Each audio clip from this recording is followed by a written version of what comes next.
anggota jamaah pesantren lansia Masjid Muhajirin. Pagi ini saya akan menyampaikan tema jangan tinggalkan sholat Jumat walau bagaimanapun. Ya. Nanti mungkin saya akan tambah sedikit tentang tuntunan sholat istisqa. Ya. Karena hadisnya menyatu, Pak. Saya akan mengutip satu hadis saja, cuma agak panjang. Ini saya akan bagi dua. Hadis ini bisa ibu bapak jumpai Sahih Bukhari, maaf. Di kitab Sahih Bukhari kan bapak ibu temukan hadis yang diriwayatkan oleh sahabat Nabi yang bernama Anas bin Malik. Hadisnya berbunyi begini. An Anas radhiyallahu anhu qala asabatin nas sanatun inda ahdin Nabi sallallahu alaihi wasallam fa baina Nabi sallallahu alaihi wasallam yakhutub fi yaumil jum'ah qama a'rabiyun faqala ya Rasulullah halakal mal wa ja'al iyal fad'ullaha lana farafa yadayhi wa ma nara fis sama illa qada walladhi nafsi biyadihi ma wada'aha hatta faras sahab amsal al-jibal summa lam yanzil anil mimbar ma ra'aitul matar hatta yatahaddadu ala lihiyatina sallallahu pamutirna yawman dzalik wa minal ghad wa ba'dal ghad. Ini separuh hadisnya, ini disambung lagi. Kata Anas bin Malik, pada waktu itu kota Madinah sedang paceklik, musim panas, Pak. Panas. Bagi teman-teman yang pernah ke Arab ya, bayangkan kita biasa saja tuh ya, itu panas luar biasa, Pak. Ini musim panas, musim paceklik, Pak. Itu bisa sampai mungkin hampir 50 derajat kali ya. Saya pernah 42 derajat, itu luar biasa, Pak. Kaki melepuh, Pak, jalan di depan Masjidil Haram itu. Padahal itu semennya udah pakai kerak granit ya, tapi nggak pakai sendal, Pak. Jangan coba-coba, Pak. Malah lepuh kaki, Pak. Dan itu saya alami, Pak. Di Mekah, di Madinah juga begitu. Ini hadis diceritakan di Madinah. Jadi kata Anas bin Malik, waktu itu panas luar biasa, paceklik, dan seluruh hewan itu pada mati, Pak. Ya, tanaman kering semua. Hadis bercerita, asobatin nasanatun, kata sebalik. Waktu itu musim panas paceklik, dan ketika Rasulullah SAW memimpin khutbah Jumat, ya, yaktub khutbah itu, qama Arabiyun, berdiri orang Arab Baduy, Pak, jamaah tuh berdiri ngomong. Coba di tengah-tengah khutbah Rasulullah dia berdiri ngomong. Hadis ini memang sebelum turun larangan ngomong pada waktu khotib berbicara, kan ada tuh ya, jamaah dilarang ngomong kalau khotib sudah naik mimbar.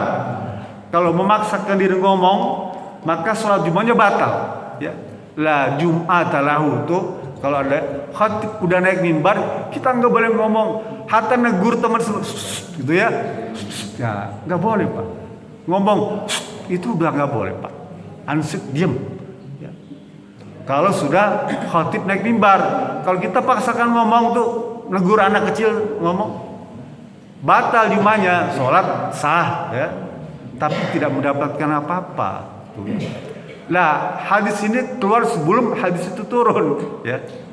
Dia berdiri, ya Rasulullah, halakal mal wajal ya Rasulullah, harta saya habis, tanaman mati semua, hewan-hewan juga nggak bisa hidup. Oh, nggak ada air ya, susah. Fadullah lana, berdoalah ya Rasulullah buat kami semua nih ya.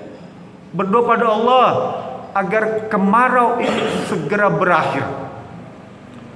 Lalu Rasul angkat tangan, Pak, pada waktu Jumat itu, dia di depan jamaah itu. Dan kata Anas bin Malik, pada waktu itu saya lihat langit terang benderang, Pak. Kan dulu mah atap Masjid Nabawi itu ya, itu dari pelepah kurma, Pak. Jadi kelihatan udara di atas itu kelihatan. Kalau Pak Kurma kan carang-carang ya. Sekarang Bapak bisa lihat kan, bukan rapat, kecuali ada tuh Pak yang berjalan grider tuh, yang jalan berjalan tuh tutup kanopinya tuh bisa jalan Pak. Ya, sekali-kali dibuka. Kenapa dipertahankan? Karena memang sejarahnya itu terbuka. Paham ya? Bagi yang pernah sholat di Masjid Nabawi, ada grider itu kanopi itu bisa jalan Pak, terbuka semua. Ya, dalam masjid itu terbuka, luas tuh, tekniknya luar biasa tuh. Ya. Kenapa? Kan itu sunnah dulu Nabi itu begitu. Masjid Nabawi itu terbuka. Sampai sekarang dibuka kan? Kali-kali tutup, kalau hujan tutup gitu ya. Nah kata sebalik, waktu itu pada waktu Rasul angkat tangan itu langit terang benderang, nggak ada awan sedikit pun. Ya. Rasul berdoa tuh nanti saya ajarkan doa minta hujan ya. Minta hujan ada, hadisnya sahih. Jadi minta Rasul berdoa pada Allah Subhanahu Wa Taala dan kata Anas bin Malik, demi Allah, setelah Nabi berdoa itu, ya, kemudian tiba-tiba ada awan menggumpal seperti gunung. Awan datang tiba-tiba menggumpal seperti gunung, Pak. Dan kemudian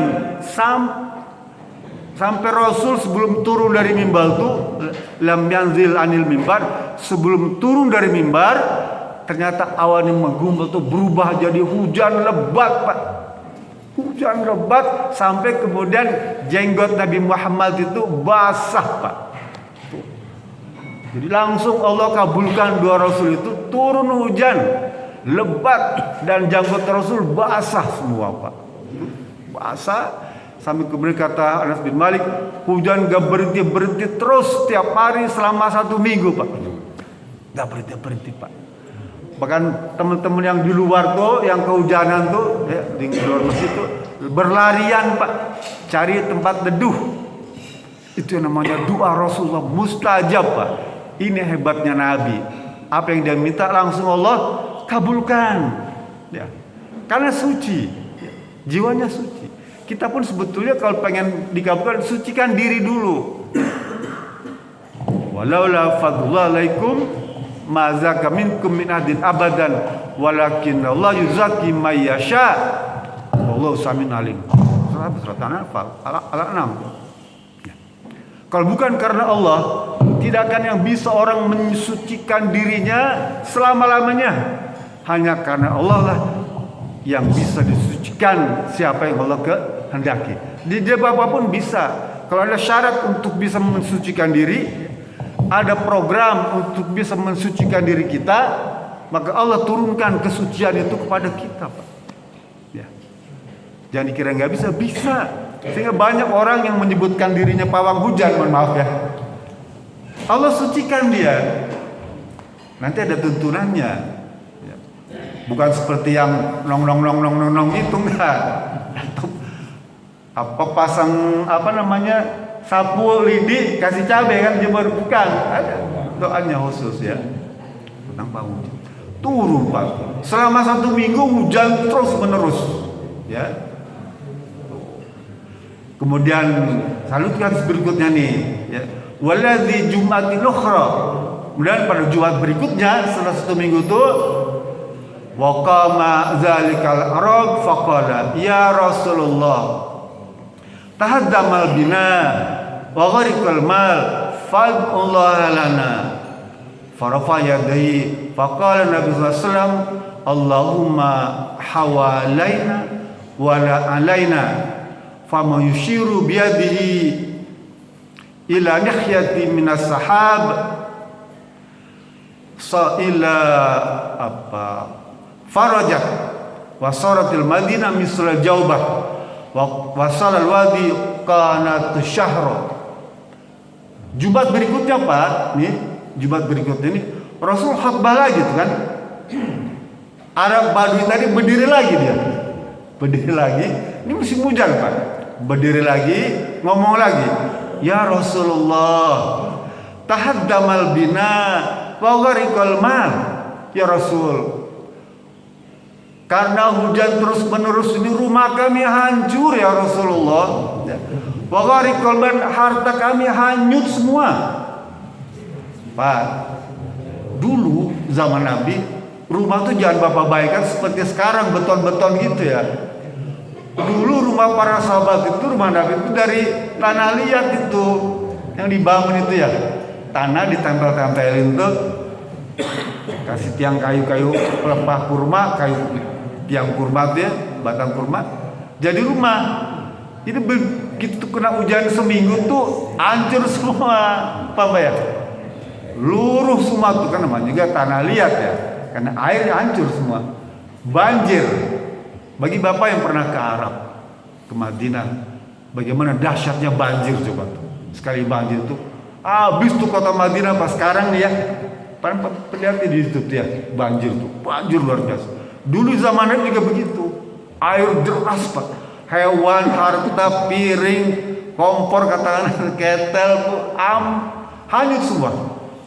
Kata Arab itu, ya Rasulullah, rumah saya hancur, harta saya habis, pokoknya kalau harta terbawa air tuh.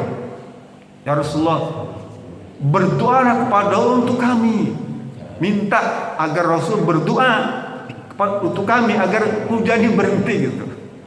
Lalu Rasulullah katakan, Pak, Rasul bacakan doa memindahkan hujan ya.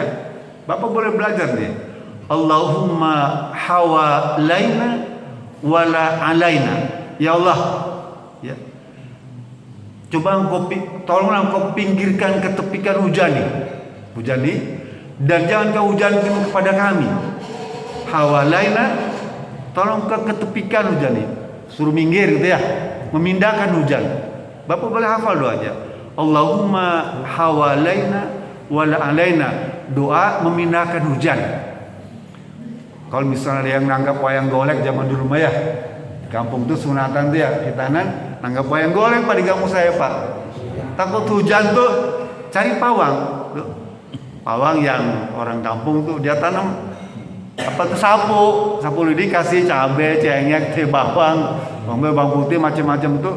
Jepit ya di depan rumah tuh. Memang gak hujan, Allah kabulkan, sakti juga ya.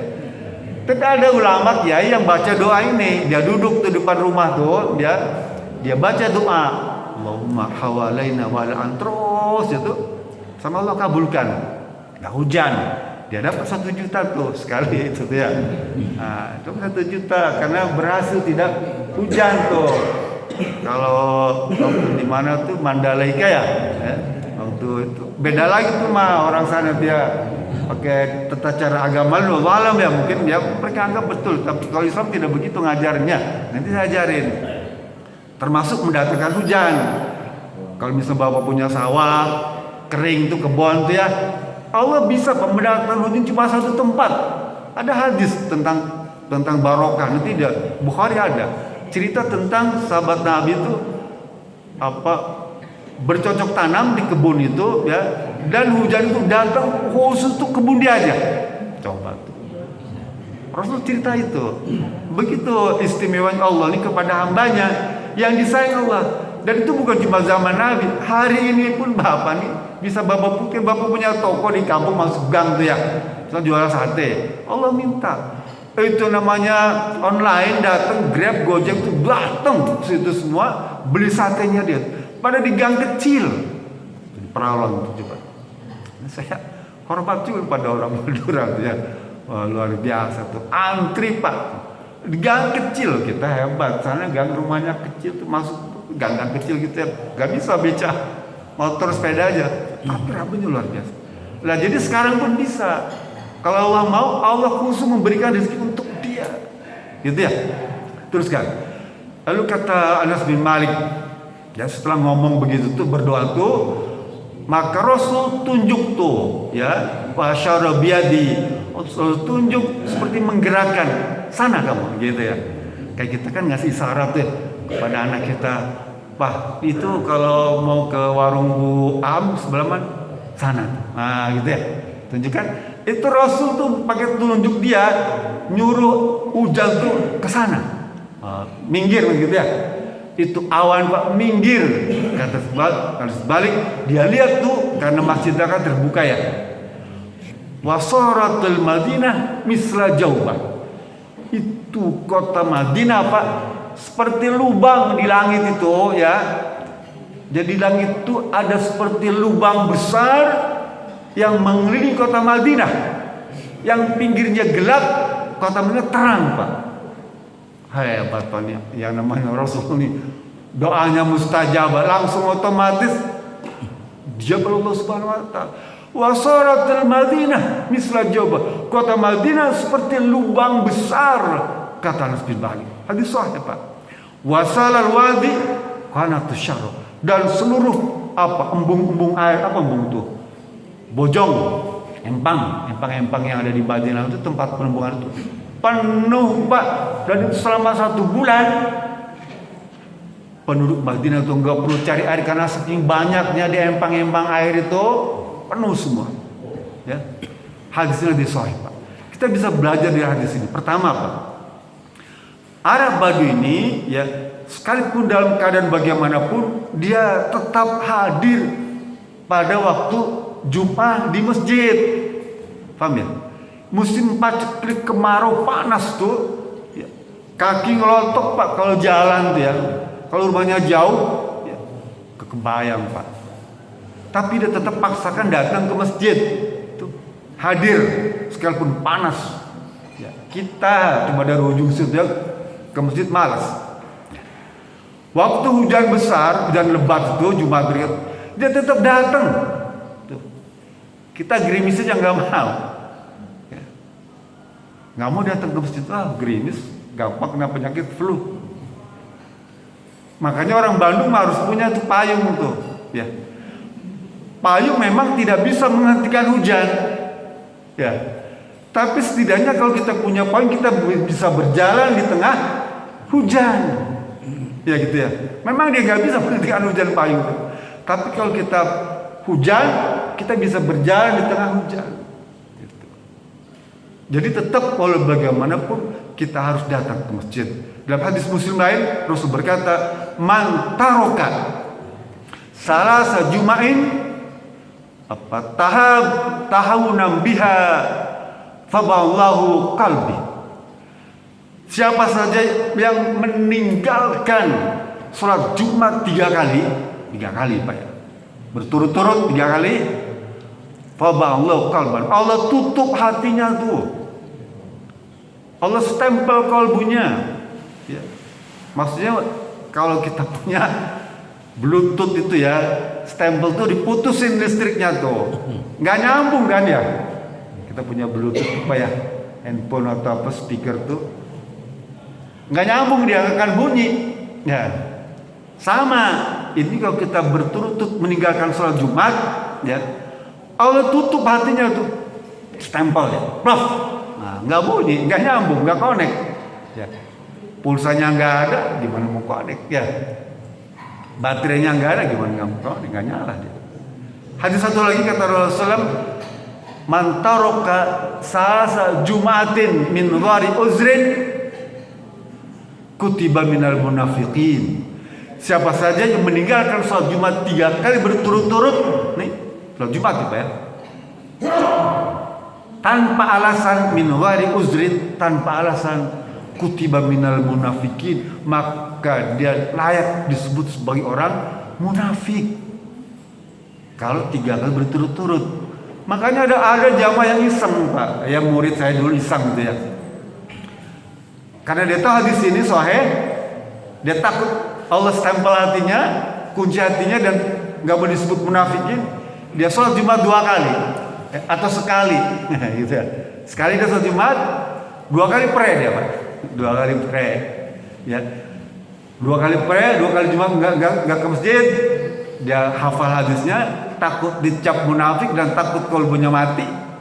Jumat yang ketiga dia sholat ke masjid lagi. 2 kali dia pre lagi, ya. Yang ketiga jatuh lagi ke masjid. Saya, Pak, waktu sakitin, mohon maaf ya, habis gini ya, Pak. 2 kali pre Jumat itu sudah nggak kuat, saya aduh gimana, saya pasti Pak menyalih hadis itu. Sekalipun ada hadis, Pak, hadis sahih lagi, kata Rasulullah, "Al-jumu'atu wajibun ala kulli muslimin fi jama'atin ila arba'ah." Salat Jumat itu wajib bagi setiap orang Islam dan hak bagi dia kecuali 4 golongan. Siapa? Abdul mamlukun, hamba sahaya. Satu ya. Yang kedua, imro'atun, wanita, ya, perempuan. Dia nggak wajib sholat Jumat. Hamba sahaya tidak wajib, perempuan tidak wajib. Sobiyun, anak kecil, dia nggak wajib, Pak. Yang ketiga, maridun, orang yang sakit. 4 ini aja, Pak. Anak musafir tetap wajib, Pak, ya, sholat Jumat. Cari, makanya itu, ya Pak. Kecuali kalau dia tidak bisa mendengar azan Jumat, musafir, kecuali kalau dia tidak bisa mendengar azan Jumat, maka dia tidak wajib. Tapi tetap wajib bagi musafir. Yang tidak wajib itu cuma 4. Siapa? Hamba sahaya, pembantu tuh ya. Zaman dulu pembantu. Yang kedua, perempuan. Yang ketiga, bayi, anak kecil, ya, anak kecil. Sobi itu anak kecil. Yang keempat, orang yang sakit. 4 itu aja. Maka dia tetap wajib. Selainnya wajib melaksanakan sholat Jumat. Ya. Itu hadis, Pak. Yang kedua, pelajaran kita bisa petik apa? Tentang kesucian tuh. Allah memudahkan hambanya untuk bermunajat apapun asal dia bersih, Pak. Ini menjadi syarat bagi seseorang untuk bisa munajat kepada Allah, meminta pada Allah, syaratnya disucikan. Ya, bersihkan diri kita. Dengan apa? Dengan beribadah, dengan melaksanakan ketaatan kepada Allah. Laksanakan yang wajib, kalau dapat yang sunnah, ya. Baca Quran, zikir itu, sedekah, zakat, infak, itu yang umum-umum aja Bapak kerjakan itu, maka kita akan disucikan oleh Allah Subhanahu wa taala sehingga doanya mustajabah. Kalau kita berdoa, yakini bahwa itu akan dijabah. Nah, doa apa aja? Minta rezeki, minta sehat, apa? Yakinkan doa itu dikabulkan dan diijabah.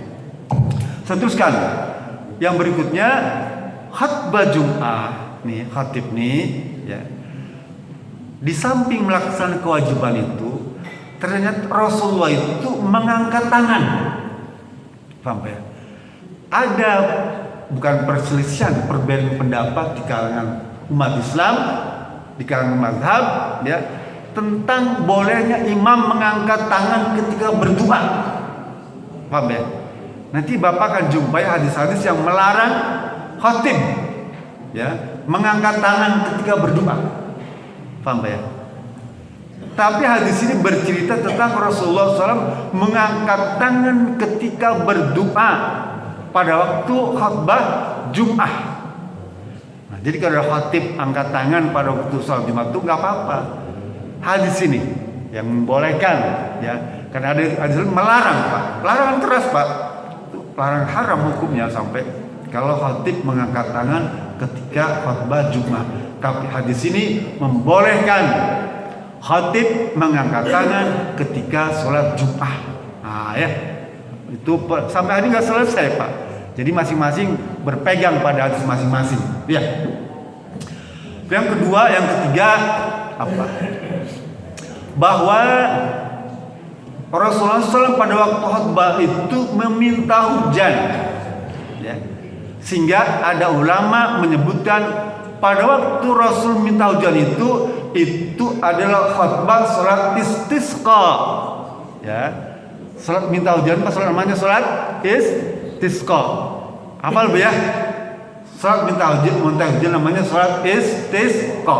Saqqa itu artinya hujan. Sholat minta hujan. Nah, kontroversi di sini karena ada ulama yang menyebutkan bahwa hadis itu cerita tentang sholat istisqa, bukan sholat Jum'ah. Paham ya? Tapi hadis tadi diterangkan ila Jum'atil ukhra. Nah, nggak bisa dibantah karena ada kata Jum'atil ukhra, pada Jum'ah yang berikutnya.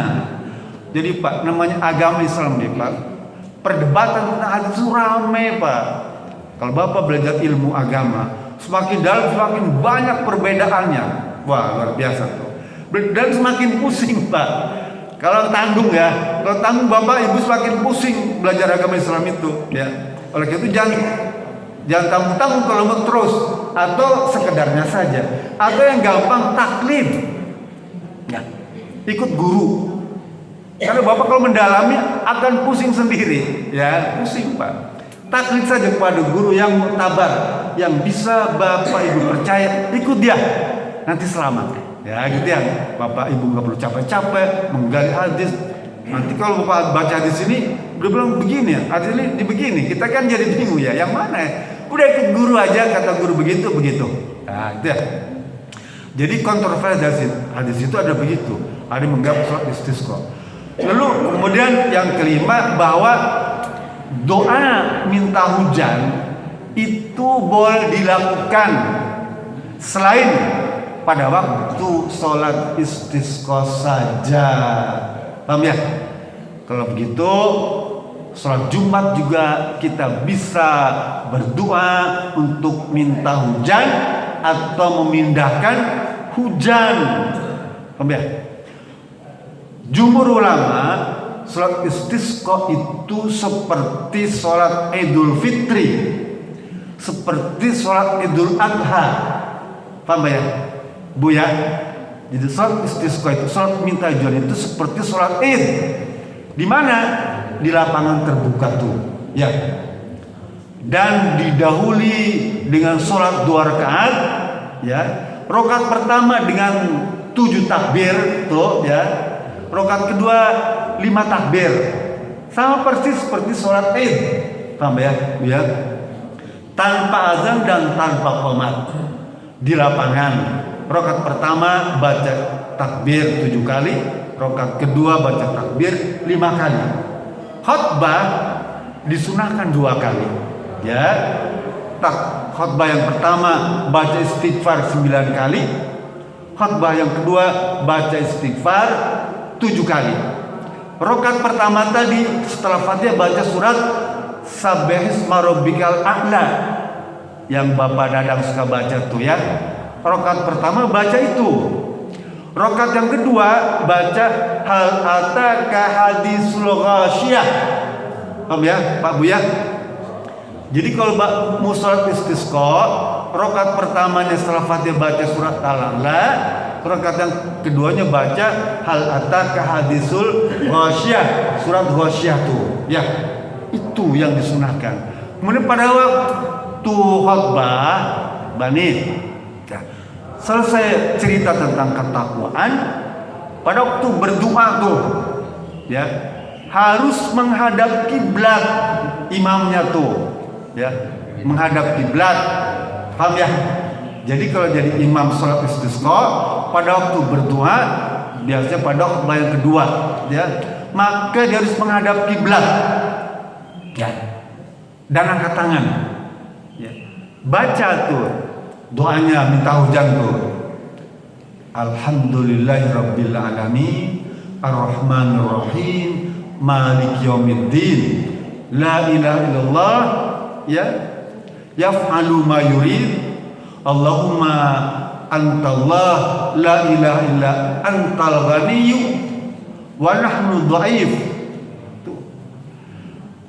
Anzalta ilaina ghaisha waj'al apa ma anzalta lana apa kuatan, kemudian ghaliban ilahin. Baca itu Pak. Itu doa minta hujan. Angkat tangan itu, kemudian selendang dibalik Pak. Tadi di sebelah kanan, belakang sebelah kiri. Itu Pak ya. Syaratnya itu Pak. Sebelum berdoa tuh pindahkan sorbannya dulu. Ya. Dari kanan ke kiri, ya. Atau misalnya gamis, yang dari kanan lapetin ke yang di kiri ke kanan kan, yang kiri kan ke kiri kan. Paham Pak ya? Saya nggak pakai gamis, nggak pakai sorban, kayak peci. Ya boleh aja peci dibalik begitu kan. Tapi dibaliknya jangan begini. Peci ya. Nanti sakitnya bandar jengkol. Gitu. Kata Pak Ustadz suruh balikin peci begini kan. Bandar jengkol. Topinya dimiringkan, itu tukang mabok. Topi miring. Atau begini kan, ini mah diusir janda. Diusir janda, diusir sama janda yang pulang gitu. Jangan, dipindahkan dari kanan ke kiri. Gitu ya. Tang-tang disuruh dibalik pecinya jangan. Lah itu semua tuntunan. Jadi Rasulullah SAW untuk mendapatkan hujan, Pak ya. Kalau Bapak bisa amalkan ini, Pak, Bapak terkenal. Ini semua orang yang hajatan pasti panggil Bapak, gitu ya. Saatnya usaha untuk mensucikan diri, ya, dengan tirakat, puasa, misalnya terus tuh. Ada yang sampai 40 hari nggak apa-apa, tirakat pokoknya sampai menjadi pawang hujan. Ini profesi baru, Pak. Ya, kalau di Bandung Maya, ini saya ajarkan, ini kan ilmu. Dan bayarannya besar, Pak, jangan kira 5 juta sekarang tuh rate-nya, Pak. Kalau kita bisa dapat terbukti mencegah hujan, dapat 5 juta. Syaratnya apa? Bapak tirakat puasa, ya terus tuh genjot, baca wiridan zikir, baca wiridan sholat terus ya. Hatamkan Quran 40 kali pada sebulan tuh ya. Tiap hari khatam. Insya Allah Allah kabulkan, Pak. Ini ilmu, Pak ya. Mudah-mudahan ada dan kita yang kesampaian. Saya nggak kesampaian, Pak. Ya puasa udah 39 batal lagi. Ulang lagi. Karena ada puasa yang 60 hari tuh ya. Apa 2 bulan berturut-turut kan kalau Bapak di hari istri itu ya, puasa berturut-turut 60 hari. Baru 59 batal, ulang lagi tuh, Pak. Dari pertama tuh. Puasa itu. Lah kalau pengen dapat ilmu ini Bapak tirakat, dia terus sungguh-sungguh masjid tiap pagi. Kalau perlu jam 3 udah nongkrong di masjid gitu ya. Jangan kira susah jam 3 udah sebelang Bapak ini rajin banget ke masjid. Rupanya lagi ada kesusahan. Begitu dikabulkan dia hilang lagi, Pak. Duhur jam 11 sudah di masjid, Pak ya. Dibilang itu kok rajin banget ya, ada masalah Pak Ustaz. Dikabulkan hilang lagi, jangan begitu terus ya. Kalau mudawamah namanya. Nah, itu Pak. Bahkan dulu kata Aisyah nih ya, itu Abdullah bin Zaid yang cerita. Rasul itu Pak ya, nyuruh kita sholat istisqa itu boleh dilakukan sendirian. Paham Pak? Tadi kan berjamaah. Sholat kan berjamaah ya, rame-rame kan. Baik di lapangan maupun di masjid. Boleh tuh Pak, di masjid boleh. Tapi kata Aisyah, boleh dilakukan sendirian. Apa contohnya? Bapak punya sawah, punya kebun, punya empang, ya, kering. Saya punya kebul tuh Pak, beli dari Palmen Majapo tuh ya, beli kebul dari dia tuh, tebarin di empang, air gak ada tuh Pak, ya, mengandelin air dari susukan itu kecil, mati semua, ya, empang kita, sawah kita, kebun kita. Saya punya dulu di Cimaung, saya punya kebun bawang Pak, sana bawang sana Pak, Cimaung sana mau arah ke Portil itu. Saya kontrak beberapa kebun, tani bawang, bagus Pak. Tiba-tiba pas mau panen nggak ada hujan Pak. Waduh celaka, saya bilang ini bisa mati semua, habis Pak, nggak ada hujan, ya kering gitu ya. Sekalipun tinggal di tonggo, nggak ada air. Gitu ya. Nah karena begitu tuh Bapak boleh sholat istisqa sendirian di rumah, minta pada Allah agar Allah turunkan hujan khusus buat kebun saya aja. Ya, kalau ada lebih buat yang lain. Nah, itu ada hukum muzarah, hukum pertanian. Islam ada hukum pertanian. Kalau kebun kita sudah empang sawah kita sudah pun air, kita boleh sumbangkan ke yang lain, ngalir Pak. Paham Pak ya? Contoh nih, saya punya empang, punya sawah, punya kebun di sini nih. Air datang dari tonggo, isi air kita. Kan kalau orang kampung suka galak tuh ya, main bedahin aja tuh ya, empang kita tuh. Dibedahin tuh air ngalir kan, air kita jadi kering kan empang kita. Itu nggak boleh Pak. Hukum Islam Pak. Empang kita penuhin dulu. Karena air yang mengalir itu Pak, baik beli ataupun alami, penuhin dulu, baru boleh ngalir ke sana. Paham Pak ya? Nggak boleh Pak. Kalau kita memaksakan diri, empang orang lain itu dibedahin sama kita, dosa kita, haram hukumnya. Jadi kalau ada empang orang lain tuh, biarkan dia penuh dulu, tumpahnya itu baru ke sawah kita, ke kebun kita, ke empang kita. Paham Pak ya? Ini hukum Islam Pak. Bapak mau pengadilan kalah. Kalau pakai pengadilan agama kalah. Kenapa? Karena muzarah itu hukumnya begitu. Udah penuh dulu, baru boleh dialihkan ke orang lain. Paham ya? Gitu hukum Islam Pak. Pertanyaan, sampai segitunya Nabi ngajarin Pak. Hebat. Sampai kemudian Rasul ajarkan minta pada Allah khusus untuk sawah kita saja, kebun kita saja, empang kita saja. Minta sholat istisqa sendirian di kamar di rumah, tengah malam minta ya Rob. Udah penuh, buka keran, kasih ke yang lain. Nah, gitu ya. Bisa menghujan setempat hujan lokal, bisa. Allah Maha Kuasa. Jangan kan hujan lokal, air keluar sendiri. Apa kira air pegunungan? Enggak. Sumber bor. Sumber bor ya kan, dia sedot itu.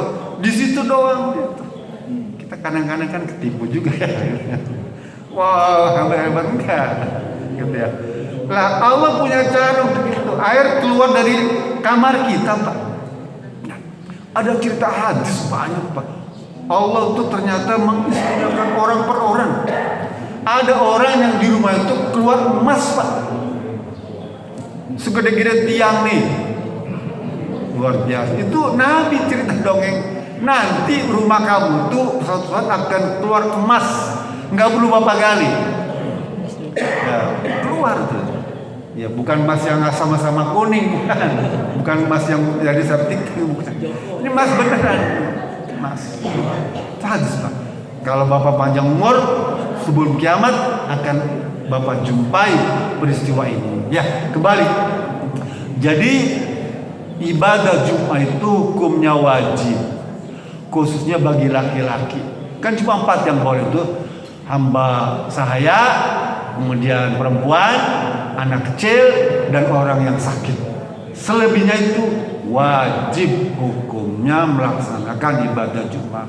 Jangan coba-coba tinggalkan 3 kali berturut-turut, karena nanti Bapak akan distempel hatinya atau disebut sebagai orang yang munafikin.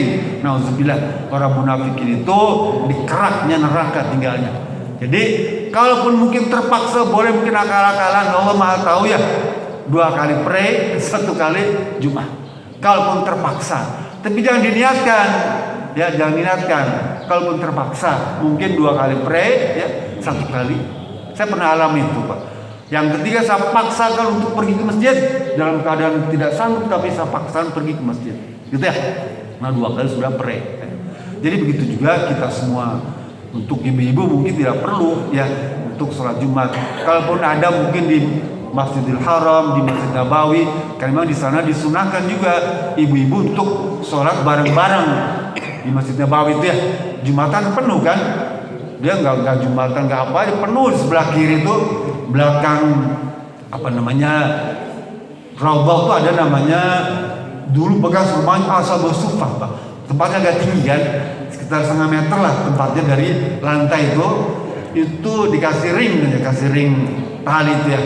Itu dulu tempat tinggal Ashabus Suffah, orang-orang yang nggak punya harta, orang miskin, Pak. Orang-orang miskin, Abu Hurairah, Bilal tinggal di situ, Pak. Sekarang dia istimewakan itu. Kalau ke sana Bapak boleh duduk di situ, boleh sholat 2 rakaat di situ, Pak. Tempat mustajab, Pak. Orang-orang duafa, orang-orang lemah di situ. Namanya Ashabus Suffah. Persis belakang makam Nabi. Raudhah makam Nabi sebelahnya, sebelah kiri itu ada. Nanti masuk dari Babu Nisa, pintu perempuan, atau dari Babu Jibril, pintu Jibril. Nanti Bapak kalau ke Madinah atau Mekah, hafalkan tuh pintu-pintu tuh. Kan masing-masing pintu itu ada sejarahnya. Masing-masing pintu ada sejarah. Tiang-tiang di Masjid Nabawi itu, di kuburan Nabi itu ya, itu ada sejarahnya.